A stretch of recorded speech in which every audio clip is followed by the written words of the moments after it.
ಹೂವಿನ ಬಟ್ಲಲ್ಲಿ ಕಿತ್ತು ತಂದೆ ನಕ್ಷತ್ರನೆಲ್ಲ ಕಟ್ಟಿ ಮುಗಿಸೋ ಹೊತ್ತಿಗೆ ಬೆಳಕಾದೋಯ್ತಲ್ಲ ಎಲ್ಲ ಮಾಯವಾಯ್ತಲ್ಲ. ಆ ಸರ್ವಶಕ್ತಿಯ ಕೃಪೆ ಅನ್ಸುತ್ತೆ ಇನ್ನೇನು ಮುಗೀತು, ನಾವು ಮುಂದೆ ಏನೂ ಮಾಡೋಕ್ಕಾಗಲ್ಲ ಅಂತ ಬೇಜಾರಲ್ಲಿರ್ಬೇಕಾದ್ರೆ ಈ ವ್ಯಕ್ತಿ ಇಷ್ಟು ದಿನ ಅದೆಲ್ಲಿದ್ನೋ ಗೊತ್ತಿಲ್ಲ, ಆದ್ರೆ ಈಗ ಮುಂದೆ ಬಂದಿದ್ದಾನೆ. ಸ್ವತಂತ್ರ ಭಾರತದ ಇತಿಹಾಸದಲ್ಲೇ ಇಂತಹ ಪ್ರಕರಣ ಮತ್ತೊಂದಿರಲಾರದು. ಸಾಕ್ಷಿ ತಾನೇ ಕೇಳ್ತಾ ಇದ್ರಿ, ಸಾಕ್ಷಿ ತಾನೇ ಬೇಕಿತ್ತು ನಿಮ್ಗೆಲ್ಲ. ಈಗ ಒಂದು ಜೀವಂತ ಸಾಕ್ಷಿ ಮುಂದೆ ಇದೆ, ಈಗ ನ್ಯಾಯ ಇಸ್ಕೊಡಿ.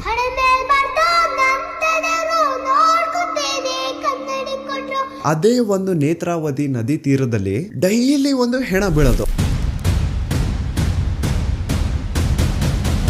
ಸೊ ಆ ಒಂದು ಬ್ಲಾಕ್ ಕಲರ್ SUV ಕಾರ್ಗೂ ಹಾಗೂ ನೇತ್ರಾವತಿ ನದಿ ದಡದಲ್ಲಿ ಸಿಗುತ್ತಿದ್ದಂತಹ ಹೆಣಗಳಿಗೂ ಏನೋ ಒಂದು ಸಂಬಂಧ ಇದೆ ಅಂತ ಭೀಮಗೆ ಗೊತ್ತಾಗುತ್ತಾ. ಈವನ್ ಸಿಗುವಂತಹ ಡೆಡ್ ಬಾಡೀಸ್ ನ ಸಹವಾಸಕ್ಕೆ ಪೊಲೀಸರು ಹೋಗ್ತಿದ್ದಿಲ್ಲ. ಸೊ ಯಾಕೆ ಅಲ್ಲಿನ ಪೊಲೀಸ್ ಅವ್ರಿಗೆ ಯಾರ್ದು ಅಂತ ಭಯ ಇತ್ತು? ಅವಳು ಬಾಡಿನ ಒಂದು ಕಡೆ ಮಣ್ಣು ಮಾಡು ಅಂಡ್ ಅವಳಿಗೆ ಸಂಬಂಧ ಪಡುವಂತಹ ವಸ್ತುಗಳನ್ನ ಇನ್ನೊಂದು ಕಡೆ ಮಣ್ಣು ಮಾಡು.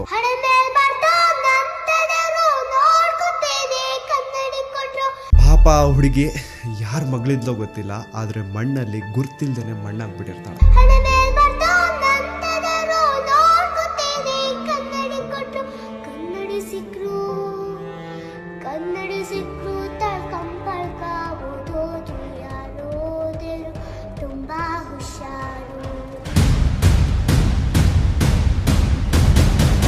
ಅಂಡ್ ಈಗ ಅಸಲಿ ಆಟ ಶುರು. ಆಟ ಅಲ್ಲ, ಶಿವ ತಾಂಡವ ಈ ಸತಿ.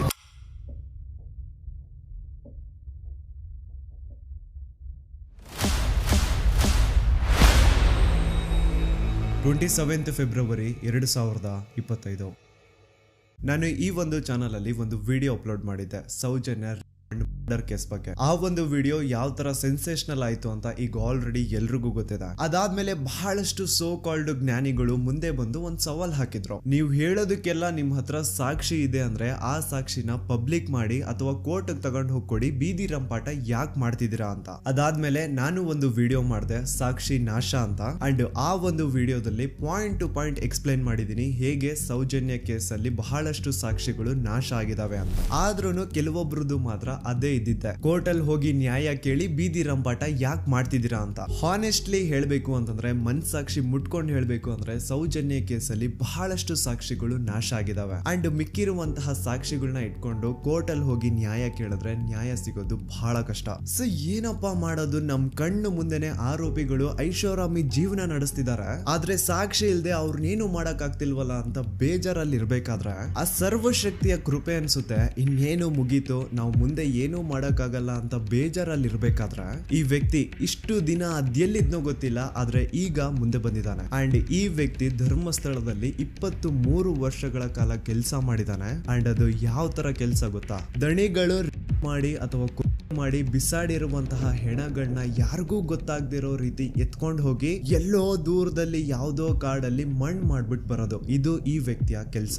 ಒಂದ್ ಅಂದಾಜು ಪ್ರಕಾರ ಈ ವ್ಯಕ್ತಿ ತನ್ನ 20 ಇಯರ್ಸ್ ಆಫ್ ಸರ್ವಿಸ್ ಅಲ್ಲಿ ಸುಮಾರು 1,000ಕ್ಕಿಂತ ಹೆಚ್ಚು ಹೆಣಗಳನ್ನ ಧರ್ಮಸ್ಥಳದ ಸುತ್ತಮುತ್ತ ಪ್ರದೇಶದಲ್ಲಿ ಅಕ್ರಮವಾಗಿ ಮಣ್ಣು ಮಾಡಿದಾನೆ. ಅಂಡ್ ಆ ಹೆಣಗಳನ್ನ ಎಲ್ಲೆಲ್ಲಿ ಮಣ್ಣು ಮಾಡಿದಾನೆ ಅನ್ನುವಂತಹ ವಿಷಯ ಇವನೊಬ್ನಿಗೆ ಬಿಟ್ರೆ ಇನ್ ಯಾರಿಗೂ ಗೊತ್ತಿಲ್ಲ. And now he is ready to take out all those bodies because ಈಗ ಈತನ್ಗೆ ಪಾಪ ಪ್ರಜ್ಞೆ ಅನ್ನೋದು ಬಂದಿದೆ. ಅಂಡ್ ಈಗ ಅಸಲಿ ಆಟ ಶುರು. ಆಟ ಅಲ್ಲ, ಶಿವ ತಾಂಡವ ಈ ಸತಿ.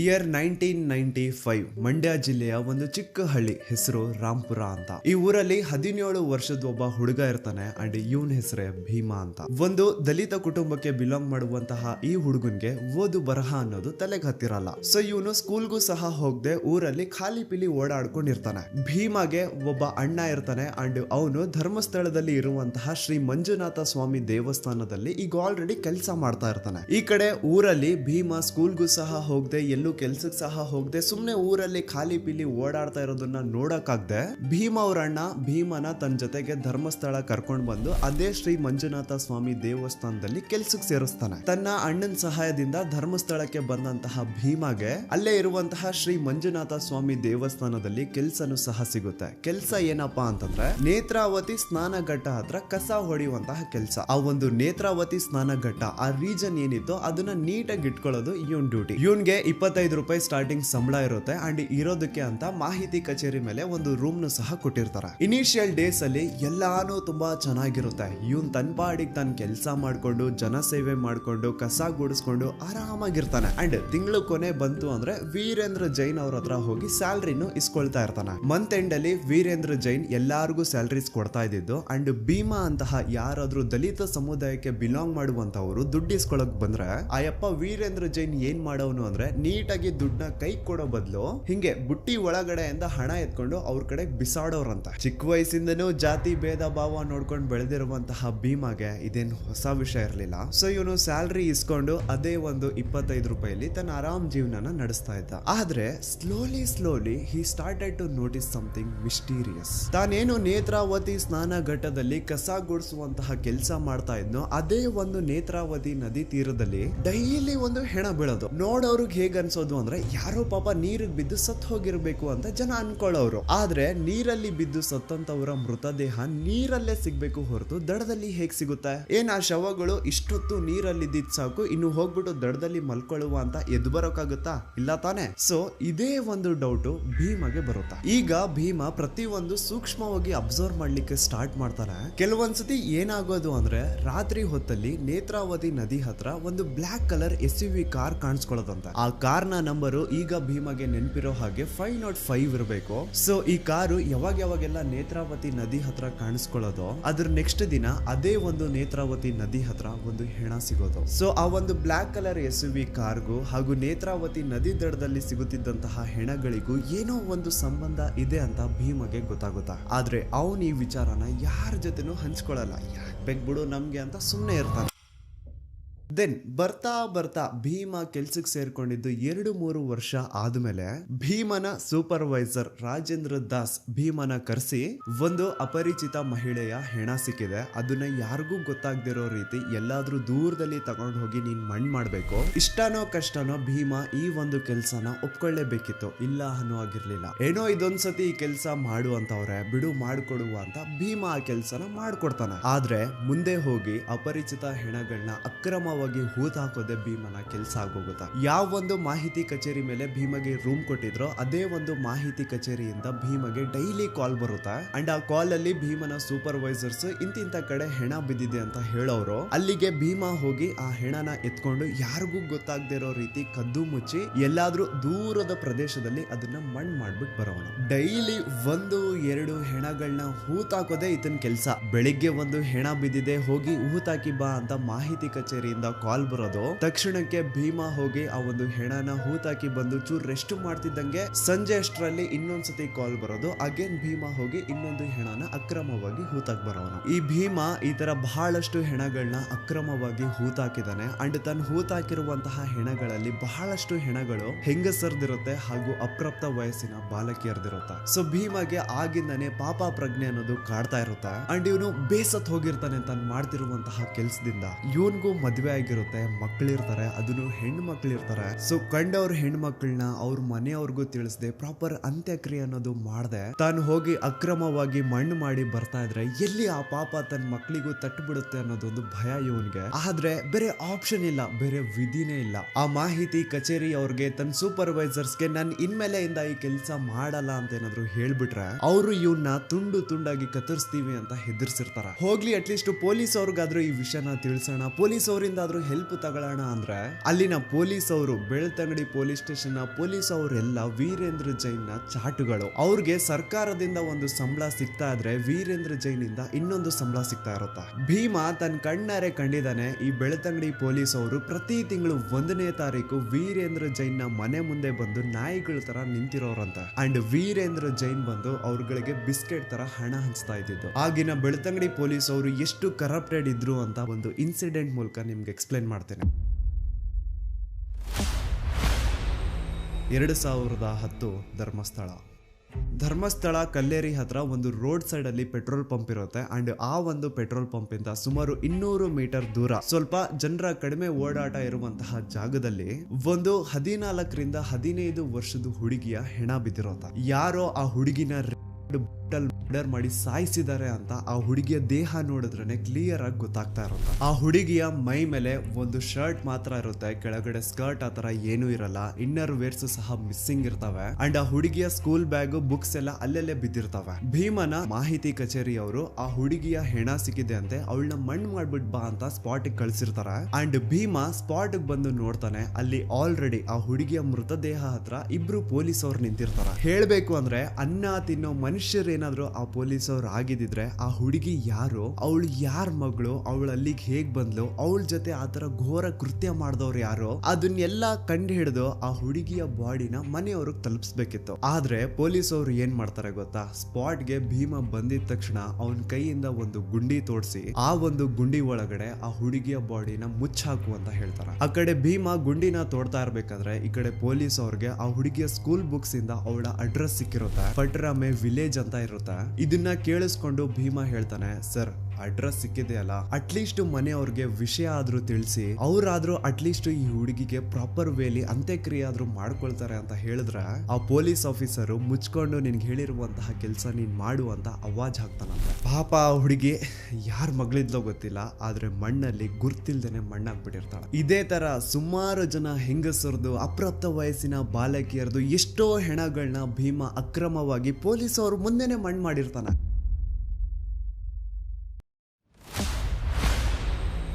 2012 ಧರ್ಮಸ್ಥಳ. ಭೀಮನ ಮಾಹಿತಿ ಕಚೇರಿಯವರು ಕರೆದು ಇಂಥ ಕಾಡಲ್ಲಿ ಒಂದು ಹುಡುಗಿಯ ಹೆಣ ಬಿದ್ದಿದೆ ಅಂತೆ, ಅದನ್ನ ಯಾರಿಗೂ ಗೊತ್ತಾಗದಿರೋ ರೀತಿ ಹೋಗಿ ಮಣ್ಣು ಮಾಡಿ ಬಾ ಅಂತ ಕಳಿಸ್ತಾರೆ. ಮಾಹಿತಿ ಕಚೇರಿಯವರು ಹೇಳಿದಂತಹ ಲೊಕೇಶನ್ಗೆ ಭೀಮ ಬಂದು ನೋಡಿದ್ರೆ ಅಲ್ಲಿ ಆಕ್ಚುಯಲ್ ಆಗಿ ಒಂದು ಹುಡುಗಿಯ ಹೆಣ ಬಿದ್ದಿರುತ್ತೆ. ಸುಮಾರು 20 ವರ್ಷ ವಯಸ್ಸು ಆ ಹುಡುಗಿದಿರುತ್ತೆ ಅಂಡ್ ಆ ಹುಡುಗಿಯ ಮುಖನ ಕಂಪ್ಲೀಟ್ ಆಸಿಡ್ ಇಂದ ಸುಟ್ಬಿಟ್ಟಿರ್ತಾರೆ. ಆದ್ರೆ ಆ ಹುಡುಗಿಯ ಬಟ್ಟೆಗಳಿಂದ ಭೀಮ ಅವಳನ್ನ ಕಂಡುಹಿಡಿತಾನೆ. ಅದೇ ಹುಡುಗಿನ ಈ ಹಿಂದೆ ಭೀಮ ದೇವಸ್ಥಾನದಲ್ಲಿ ನೋಡಿರ್ತಾನೆ ಅಂಡ್ ಆ ಹುಡುಗಿ ಮೈಸೂರಿಂದ ಬಂದಿದ್ಲು ಅಂತಾನು ಭೀಮಗೆ ಚೆನ್ನಾಗಿ ಗೊತ್ತಿರುತ್ತೆ. ಸೊ ನಿನ್ನೆ ದೇವಸ್ಥಾನದಲ್ಲಿ ನೋಡಿದಂತಹ ಅದೇ ಹುಡುಗಿ ಈಗ ಅವನ್ ಮುಂದೆ ಹೆಣ ಆಗಿ ಬಿದ್ದಿರ್ತಾಳೆ. ಅವಳ ದೇಹದ ಮೇಲೆ ಸರಿಯಾದ ಬಟ್ಟೆಗಳಿರಲ್ಲ, ಒಳ ಉಡುಪುಗಳೆಲ್ಲ ಕಾಣೆ ಆಗಿರ್ತವೆ, ಬಾಡಿ ಮೇಲೆಲ್ಲ multiple fractures and clearly body ನೋಡಿ ಗೊತ್ತಾಗ್ತಾ ಇರುತ್ತೆ ಅವಳ ಜೊತೆ ರೇಪ್ ಮಾಡ್ತಿದೆ ಅಂತ. ಅಂಡ್ ಅವಳ ದೇಹನ ಒಂದು ನ್ಯೂಸ್ ಪೇಪರ್ ಇಂದ ಕವರ್ ಮಾಡಿರ್ತಾರೆ ಹಾಳಾದವರು. ಭೀಮಗೆ ಮಾಹಿತಿ ಕಚೇರಿಯವರು ಏನ್ ಹೇಳಿರ್ತಾರೆ ಅಂದ್ರೆ ಅವಳ ಬಾಡಿನ ಒಂದು ಕಡೆ ಮಣ್ಣು ಮಾಡು ಅಂಡ್ ಅವಳಿಗೆ ಸಂಬಂಧ ಪಡುವಂತಹ ವಸ್ತುಗಳನ್ನ ಇನ್ನೊಂದು ಕಡೆ ಮಣ್ಣು ಮಾಡು, ಎರಡು ಒಂದೇ ಕಡೆ ಇರಬಾರ್ದು ಅಂತ ಕ್ಲಿಯರ್ ಇನ್ಸ್ಟ್ರಕ್ಷನ್ಸ್ ಕೊಟ್ಟಿರ್ತಾರೆ. ಮಾಹಿತಿ ಕಚೇರಿಯ ತನ್ನ ಸೂಪರ್ವೈಸರ್ಸ್ ಹೇಳ್ದಂಗೆ ಭೀಮ 2 ಗುಂಡಿ ತೋಡಿ 2 ಬೇರೆ ಬೇರೆ ಕಡೆ ಗುಂಡಿ ತೋಡಿ ಒಂದರಲ್ಲಿ ಆ ಹುಡುಗಿಯ ದೇಹನ ಮುಚ್ಚಾಕ್ತಾನೆ, ಇನ್ನೊಂದರಲ್ಲಿ ಅವಳಿಗೆ ಸಂಬಂಧ ಪಡುವಂತಹ ವಸ್ತುಗಳನ್ನ ಮುಚ್ಚಾಕ್ತಾನೆ. ಇದೇ ರೀತಿ ಭೀಮ ಆ ಒಂದು ಧರ್ಮಸ್ಥಳದ ಸುತ್ತಮುತ್ತ ಪ್ರದೇಶದಲ್ಲಿ ಎಷ್ಟು ಹೆಣಗಳನ್ನ ಅಕ್ರಮವಾಗಿ ಊತಾಕಿದನೋ ಅವನ್ಗೆನೆ ಲೆಕ್ಕ ಇಲ್ಲ. ಹೆಂಗಸರು, ಅಪ್ರಾಪ್ತ ವಯಸ್ಸಿನ ಬಾಲಕಿಯರು, ಭಿಕ್ಷುಕರು, ಈವನ್ ದೇವಸ್ಥಾನದ ಮುಂದೆ ಬಂದು ಕುತ್ಕೊಳ್ತಿದ್ದಂತಹ ಭಿಕ್ಷುಕರನ್ನು ಸಹ ಆ ದರಿದ್ರ ನನ್ನ ಮಕ್ಕಳು ಬಿಟ್ಟಿರ್ಲಿಲ್ಲ. ಈ ಟೆಂಪಲ್ ಮ್ಯಾನೇಜ್ಮೆಂಟ್ ಅವ್ರಿಗೇನು ಅಂತಂದ್ರೆ ನೋಡಿ ನಮ್ ಧರ್ಮಸ್ಥಳದಲ್ಲಿ ಒಬ್ರು ಭಿಕ್ಷುಕರಿಲ್ಲ ಅಂತ ತೋರಿಸ್ಕೊಳ್ಳೋ ಆಸೆ. ಅದ್ರ ಸಲುವಾಗಿ ಈ ಟೆಂಪಲ್ ಮ್ಯಾನೇಜ್ಮೆಂಟ್ ಅವರು ಏನ್ ಮಾಡೋರು ಅಂದ್ರೆ ಆ ದೇವಸ್ಥಾನದ ಸುತ್ತಮುತ್ತ ಎಲ್ಲಾದ್ರೂ ಯಾರಾದ್ರೂ ಭಿಕ್ಷೆ ಬೇಡ್ತಾ ಇರೋ ರೀತಿ ಕಾಣಿಸಿದ್ರೆ ಅವ್ರನ್ನ ಮೊದ್ಲು ಹಿಡ್ಕೊಂಡ್ ಬಂದು ಚೆನ್ನಾಗಿ ಹೊಡಿಯೋದು. ಎಷ್ಟೋ ಸತಿ ಭೀಮನು ಸೇರ್ಕೊಂಡು ಆ ಭಿಕ್ಷುಕರನ್ನ ಹೊಡೆದಿರ್ತಾನೆ. ಸೊ ಚೆನ್ನಾಗಿ ಅವ್ರನ್ನ ಹೊಡೆದು ಮುಕ್ ಮಾಡಾದ್ಮೇಲೆ ಅವ್ರಿಗೊಂದು ಬಸ್ ಟಿಕೆಟ್ ಮಾಡಿಸಿ ಮಂಗಳೂರು ಅಥವಾ ಸಕಲೇಶ್ಪುರ ಕಡೆ ಕಳಿಸ್ಬಿಡೋದು. ಹಂಗ್ ಕಳಿಸಾದ್ಮೇಲೆನು ಅಪ್ಪಿ ತಪ್ಪಿ ಏನಾದ್ರು ಆ ಭಿಕ್ಷುಕರು ವಾಪಸ್ ಧರ್ಮಸ್ಥಳಕ್ಕೆ ಬಂದು ಅಲ್ಲಿ ಭಿಕ್ಷೆ ಬೇಡ್ತಾ ಇರೋ ರೀತಿ ಏನಾದ್ರು ಕಾಣಿಸ್ಕೊಂಡ್ರೆ ಅವ್ರನ್ನ ಈ ಸತಿ ಹಿಡ್ಕೊಂಡ್ ಬಂದು ಬರೀ ಹೊಡಿತಾ ಇರ್ಲಿಲ್ಲ, ಚಿತ್ರ ಹಿಂಸೆ ಕೊಟ್ಟು ಸಾಯಿಸವ್ರಂತ. ನೆಕ್ಸ್ಟ್ ದಿನ ಮಾಹಿತಿ ಕಚೇರಿಯವರು ಭೀಮನ ಕರೆಸಿ ಭೀಮ ಆ ಭಿಕ್ಷುಕರ ಮೃತದೇಹನ ಎತ್ಕೊಂಡೋಗಿ ಎಲ್ಲೋ ದೂರದಲ್ಲಿ ಯಾವ್ದಾದ್ರು ಒಂದು ಕಾಡಲ್ಲಿ ಮಣ್ಣು ಮಾಡ್ಬಿಟ್ಟು ಬರ್ಬೇಕಿತ್ತು. ಈ ತರ ಭೀಮ ಬಹಳಷ್ಟು ಹೆಣಗಳನ್ನ ಎತ್ಕೊಂಡು ಹೋಗಿ ಧರ್ಮಸ್ಥಳದ ಸುತ್ತಮುತ್ತ ಪ್ರದೇಶದಲ್ಲಿ ಅಕ್ರಮವಾಗಿ ಮಣ್ಣು ಮಾಡಿದಾನೆ. ಅಂಡ್ ನಾನು ಆಗ್ಲೇ ಹೇಳ್ದಂಗೆ ಇವನು ಅತಿ ಹೆಚ್ಚಾಗಿ ಮಣ್ಣು ಮಾಡಿರುವಂತಹ ಶವಗಳು ಒಂದು ಹೆಂಗಸರದು, ಇನ್ನೊಂದು ಅಪ್ರಾಪ್ತ ವಯಸ್ಸಿನ ಬಾಲಕಿಯರದು. ಅಂಡ್ ಈ ಮಹಿಳೆಯರದು ಹಾಗೂ ಅಪ್ರಾಪ್ತ ವಯಸ್ಸಿನ ಬಾಲಕಿಯರದು ಶವಗಳು ಭೀಮಗೆ ಧರ್ಮಸ್ಥಳದಲ್ಲಿ ಇರುವಂತಹ ರಜತಾದ್ರಿ, ಗೋದಾವರಿ, ಸಾಕೇತ್, ನೇತ್ರಾವತಿ, ಗಂಗೋತ್ರಿ ಅಂಡ್ ನರ್ಮದಾ ಈ ಒಂದು ಹೆಸರಿರುವಂತಹ ಲಾಡ್ಜಸ್ ಅಲ್ಲಿ ಅವುಗಳ ರೂಮ್ಸ್ ಅಲ್ಲಿ ಸಿಗ್ತಾ ಇದ್ದಿದ್ದು. ಅಂಡ್ ಈ ಎಲ್ಲಾ ಲಾಡ್ಜಸ್ ದಣಿಗಳದು. ಅಂಡ್ ಆ ಹೆಣ್ಮಕ್ಳ ದನಗಳದ್ದು ಏನು ಶವಗಳು ಸಿಗ್ತಾ ಇತ್ತೋ ಅವ್ರ ಮೈ ಮೇಲೆ ಪ್ರಾಪರ್ ಬಟ್ಟೆಗಳು ಇರ್ತಾ ಇರ್ಲಿಲ್ಲ. ಪ್ರತಿ ಒಂದು ಕೇಸಲ್ಲಿ ಅವ್ರ ಇನ್ನರ್ ವೇರ್ಸ್ ಮಿಸ್ಸಿಂಗ್ ಇರೋದು ಅಂಡ್ ಅವ್ರ ಮೈ ಮೇಲೆ ಆಗಿರುವಂತಹ ಗಾಯಗಳು, ಅವ್ರ ತುಟಿನ ಕಚ್ಚಿರುವಂತಹ ರೀತಿ ಅದೆಲ್ಲಾನು ಕ್ಲಿಯರ್ ಆಗಿ ಹೇಳ್ತಾ ಇರುತ್ತೆ ಅವ್ರ ಜೊತೆ ಇದೆ ಅಂತ. ಇಷ್ಟೆಲ್ಲ ಕಣ್ಣು ಮುಂದೆ ನಡೀತಾ ಇದ್ರು ಲೋಕಲ್ ಪೊಲೀಸ್ ಅವರಲ್ಲಿ ಒಬ್ರು ಆರೋಪಿನ ಹಿಡಿಯುವಂತಹ ಏನು ಪ್ರಯತ್ನ ಮಾಡ್ತಿದ್ದಿಲ್ಲ ಅಂತ. ಈವನ್ ಸಿಗುವಂತಹ ಡೆಡ್ ಬಾಡೀಸ್ ನ ಸಹವಾಸಕ್ಕೆ ಪೊಲೀಸ್ ಅವ್ರು ಹೋಗ್ತಿದ್ದಿಲ್ಲ. ಸೊ ಯಾಕೆ ಅಲ್ಲಿನ ಪೊಲೀಸ್ ಅವ್ರಿಗೆ ಯಾರ್ದು ಅಂತ ಭಯ ಇತ್ತು. ಅಂಡ್ ನಾನು ಸೌಜನ್ಯ ಕೇಸ್ ಬಗ್ಗೆ ಮೊದಲನೇ ವಿಡಿಯೋ ಮಾಡಿದಾಗ ಅದರಲ್ಲಿ ನಾರಾಯಣ ಹಾಗೂ ಅವ್ರ ತಂಗಿ ಯಮುನಾನ ಬ್ರೂಟ್ ಮರ್ಡರ್ ಕೇಸ್ ಬಗ್ಗೆ ಹೇಳಿದ್ದೆ ಗೊತ್ತಾ. ಆನೆ ಮಾವುತ ನಾರಾಯಣ ಹಾಗೂ ಅವ್ರ ತಂಗಿ ಯಮುನಾ ಬಗ್ಗೆ ಕೇಳಿದಾಗ ಇವ್ರು ಕೆಲವೊಂದು ಹೊಸ ವಿಷಯ ಹೇಳ್ತಾರೆ. ಅದೇನಂತಂದ್ರೆ ನಾರಾಯಣ ಅವರು ಪಾಪ ಶ್ರೀ ಮಂಜುನಾಥ ಸ್ವಾಮಿ ದೇವಸ್ಥಾನದ ಎದುರುಗಡೆ ಇರುವಂತಹ ಅಶ್ವತ್ಥ ಕಟ್ಟೆಗೆ ಡೈಲಿ ನಮಸ್ಕಾರ ಹಾಕ್ಲಿಕ್ಕೆ ಅಂತ ಬರೋರಂತೆ. ಅಂಡ್ ಅವ್ರ ಆತರ ಬಂದಾಗ ಈ ಟೆಂಪಲ್ ಮ್ಯಾನೇಜ್ಮೆಂಟ್ ಅವರು ಭೀಮಾ ಅಂತಹ ಕೆಲ್ಸದವ್ರನ್ನ ಕರೆಸ್ಬಿಟ್ಟು ಅವ್ರ ಕೈಯಲ್ಲಿ ನಾರಾಯಣನ ಚೆನ್ನಾಗಿ ಹೊಡ್ಸವ್ರಂತೆ. ಅಂಡ್ ಇನ್ನು ನಾರಾಯಣ ಅವ್ರ ತಂಗಿ ಯಮುನಾ ಏನಿದ್ರು ಅವ್ರ ಮೇಲೆ ಗಾರ್ಡನ್ ಸೂಪರ್ವೈಸರ್ ರಾಜೇಂದ್ರ ರಾಯ್ ತುಂಬಾ ಕೆಟ್ಟ ದೃಷ್ಟಿ ಇಟ್ಟಿರ್ತಾನಂತೆ. ಪಾಪ ಅಯ್ಯಮ್ಮ ಹೋಗ್ಬೇಕಾದ್ರೆ ಬರ್ಬೇಕಾದ್ರೆ ಅವಳನ್ನ ಚುಡಾಯಿಸೋದು, ಬರ್ತೀಯಾ ಅಂತ ಕೇಳೋದು, ಹಿಂಗೆಲ್ಲ ಕೆಟ್ಟದಾಗಿ ಬಿಹೇವ್ ಮಾಡ್ತಿದ್ನಂತ. ಅಂಡ್ ಇದನ್ನೆಲ್ಲ ತನ್ನ ಕಣ್ಣಾರೆ ಕಂಡಿದ್ದಾನೆ. 21 ಸೆಪ್ಟೆಂಬರ್ 2012 ಅವತ್ತಿನ ದಿನ ಆನೆ ಮಾವುತ ನಾರಾಯಣ ಅವ್ರ ಮನೆಗ್ ನುಗ್ಗಿ ನಾರಾಯಣ ಅವ್ರನ್ನ ಸಾಯಿಸಿ ಅವ್ರ ತಂಗಿ ಯಮುನನ ರೇಪ್ ಅಂಡ್ ಮರ್ಡರ್ ಮಾಡಿದ್ದು ಇದೇ ರಾಜೇಂದ್ರ ರೈ ಅಂತ. ಅಂಡ್ ಇವನ್ನ ಅಲ್ಲಿ ಕಳಿಸಿದ್ದು ಚಿಕ್ಕ ದಣಿಗಳು ಹರ್ಷೇಂದ್ರ ಕುಮಾರ್. ಆನೆ ಮಾವುತನ ಸಾಯಿಸಿ ಆ ಜಾಗದ ಆಸ್ತಿ ಪತ್ರಗಳನ್ನ ಎತ್ಕೊಂಡ್ ಬಾ ಅಂತ ಈ ರಾಜೇಂದ್ರ ರೈನ ಅಂಡ್ ಅವ್ನ ಇಡೀ ಗ್ಯಾಂಗ್ ನ ಈ ಹರ್ಷೇಂದ್ರ ಕುಮಾರ್ ಕಳಿಸಿದ್ನಂತ.